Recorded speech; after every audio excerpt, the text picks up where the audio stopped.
Hey,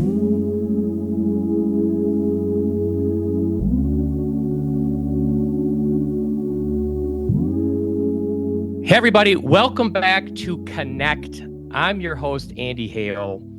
This is part 2 of my episode, Coffee or a Cocktail. If you remember last week, I suggested that everybody reach out to somebody, and not just anybody, somebody out of the blue, meaning when this person hears from this person, of all the people I could choose, why did I choose this person, and what did we talk about? So I did that last week with an old friend of mine who's on the podcast, Dave Ryan. Welcome to Connect.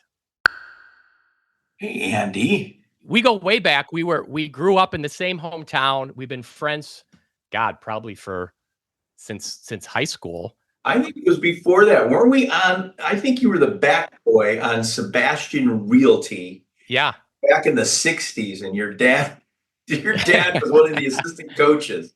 Yeah, you got a good memory. And then, we both went to college, went to grad school, kind of stayed in touch a little bit, but I don't think I had talked to you. You said you came to my law firm open house, would have been 2008. That probably was the last time. Yeah, I think you're right. So I reached out to Dave because I did the same thing I want my audience members to do, out of the blue. And I said, coffee or a cocktail. I met him at a great little coffee shop / bar called the Map Room in Bucktown, for any of these Chicago people listening. And we connected. And you know what? It was so great. If nothing came from it other than rekindling a connection with somebody you knew, we definitely accomplished that for sure. It was so great. We spent a couple hours just talking. But what I think is super interesting, Dave, is, and this is what I want to get into, we talked about Connect, and we talked about, I think my main message on this podcast has been the power of a personal connection and why I think that's so important.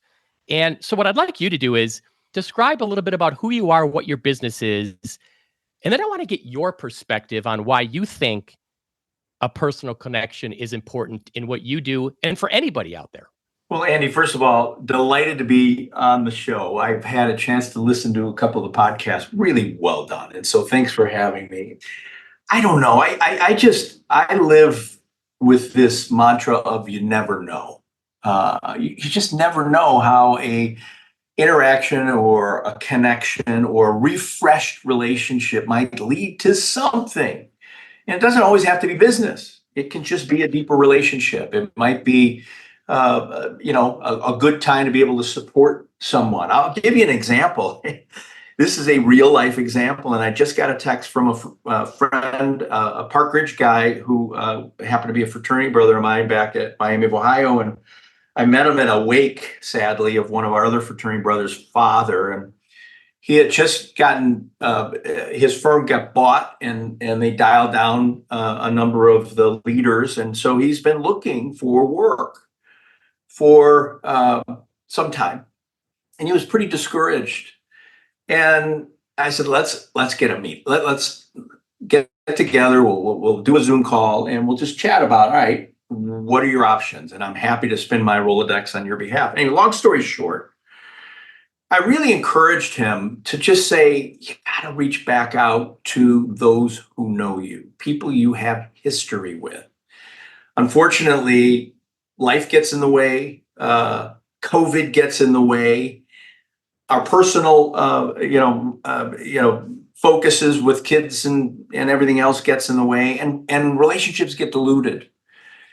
Anyway, long story short, I challenged him to do that, and he did. And he emailed me today or texted me today and said, you know what? I just found a gig. This is 2.5 weeks ago. Wow. He said, I'm so happy you pushed me to reconnect with past relationships. The people who you had warm, these are now not cold introductions. These are semi-warm introductions. People you have history with.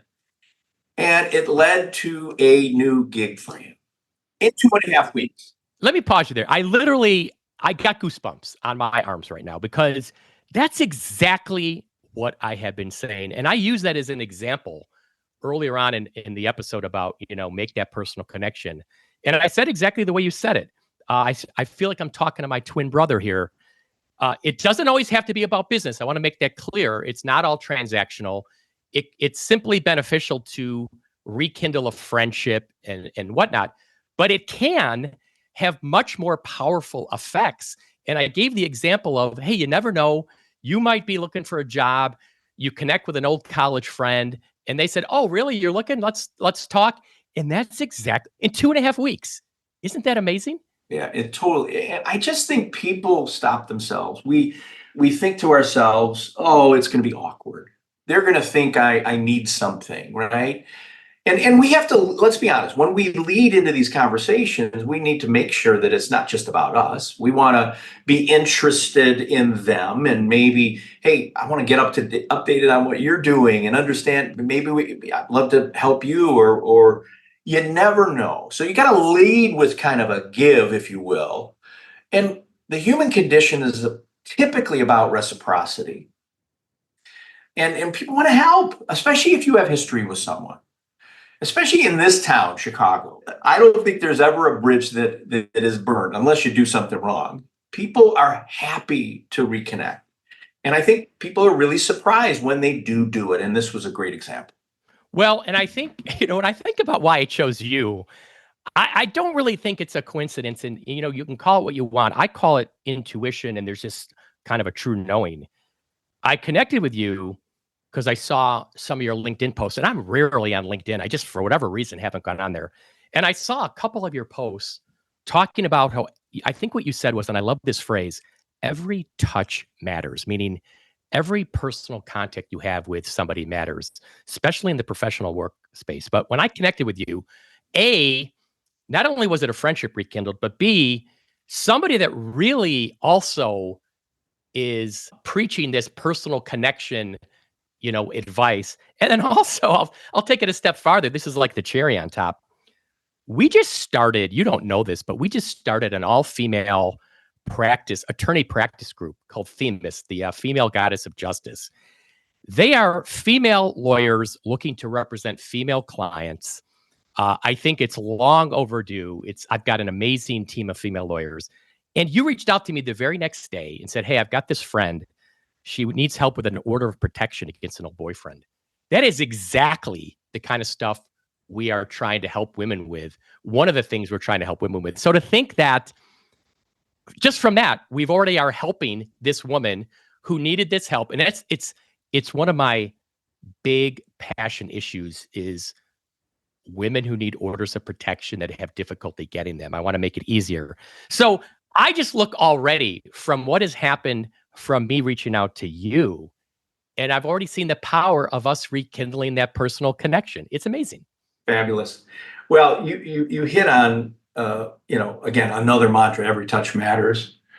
How are we showing up? I've told my kids from the beginning, since they were young, and thankfully my wife supported it.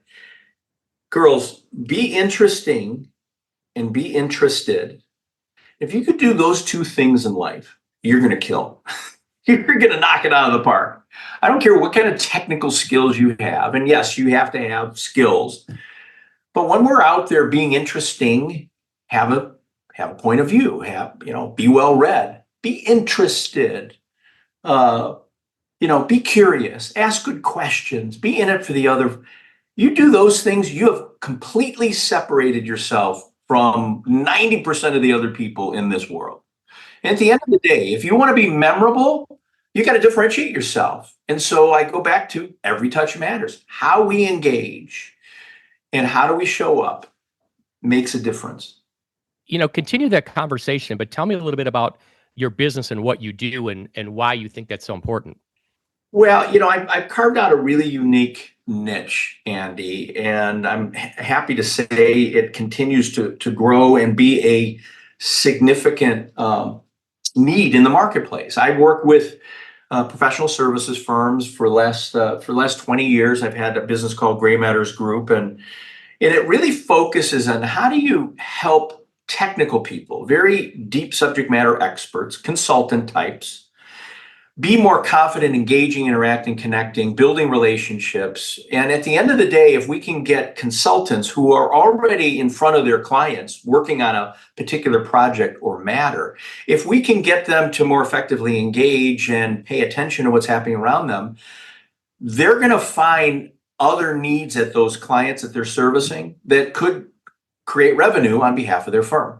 So it's all about how do we leverage this huge asset of client-facing delivery professionals to just pay attention to what's happening around them. In the process, you're going to help your clients, but you're also going to uncover deal flow on behalf of your firm, and that's where revenue generation comes into play. It's not just your salespeople and partners and directors who need to be responsible for it. Everybody who touches the client needs to feel that they have a responsibility for that. And listen, we're a services-based economy. There's more and more of these technical people. It could be auditors, tax consultants, IT consultants, human capital, supply chain, healthcare consultants, engineers, architects. These are very deep thinkers, great at their craft, but not necessarily comfortable connecting and doing the things that you and I are doing right now. Do you think, we talked a little bit about this when we met for coffee at the Map Room. Do you think COVID has played a part in that? Because I feel like COVID, there was pros and cons. There's definitely some pros about working remote. It offers flexibility. I've got several attorneys who have families, females that have families. It allows them to be able to balance family and kids. But at the same time, I think of my daughter who just started work right out of law school. She goes in the office every day. And rather than it being a robust office with all kinds of people hustling and bustling and connecting, it's just a couple people. And I feel like the junior people are really kind of missing out on A, the camaraderie, B, the bonding, C, the professional development, the mentorship. That concerns me a little bit. Well, I don't disagree. And this has been a topic that everybody's trying to solve for. But a lot of these young people who are just coming out of university and such, they've never had a taste of what it used to look like before COVID, when we did go in every day and we had the camaraderie and we had the collaboration and we had the mentorship, and they saw the benefit of that. Their only frame of reference is the four walls at their house, right? And so that's kind of what they think it looks like. When you've had a taste of it for, old gray hairs like you and me, we saw what that meant, and we want to continue to have that in our lives. We want to continue to have that in our lives for our kids. We saw the power of it, right? We saw the power of it. Exactly. You saw the return, the impact it made. And a lot of these folks just don't have that frame of reference. I also think it's just become just too easy to, put slippers on and walk 10 steps to your. But I truly believe this is not going away. This is a universal issue. Building relationships, connecting in the marketplace. If you want to be able to differentiate yourself, you got to put yourself out there. And we got to show up live in person at the office or events or whatever it might be. Staying at home ain't going to get it done. Yeah, I can't agree more. I just think, I feel so passionate about the power of a personal connection. Again, just from a fundamental quality of life, connecting with people, friends, relatives. And then there's benefits for people. It could be a new job. It could be a new opportunity. It could be all kinds of things that will improve your life. Before we wrap it up, I want you to do one favor for me. I want to see, you can pick one person. Maybe you pick your two daughters and have them do the same thing that I did with you. Tell them, or it could be a friend, reach out to somebody, but here's the key, out of the blue, a person that you kind of haven't talked with in a while, that when they hear from you is going to be like, oh, wow, I heard from so-and-so. And encourage somebody to do that. And then down the road, let's reconnect. And I want to hear about how that went. Can we do that? You got it, Andy. I coach people to do that every day. So this is a layup. Okay. Well, I really appreciate you being on here. That's your latest episode of Connect, everybody. Stay tuned. I hope you can just follow our little homework assignments. If you got a story to share, something that happened that was really kind of cool and fun, email me, andy@halemonaco.com. I'd love to hear about it. This podcast was produced by Phineas Ellis and Studio Friends. Design and promotion by Bell and Ivy. I'm your host, Andy Hale. I'll see you soon.